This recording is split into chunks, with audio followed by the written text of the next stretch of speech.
Here we have some chocolate in a microwavable glass bowl. We're going to stick it into the microwave.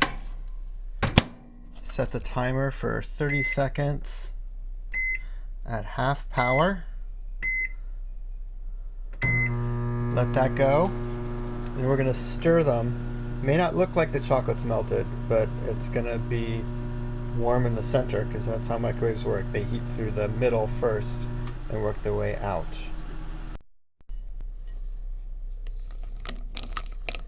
So you see now that even though they look pretty solid, there are some melting pieces going in. So you just want to stir that together and then keep going at 30-second intervals at half power until most of it is melted. So it looks like most of it is melted, but you stir those solid pieces in and it starts to melt. You keep doing that until it's nice and you see that nice glossy finish to it. It means that the chocolate is in temper.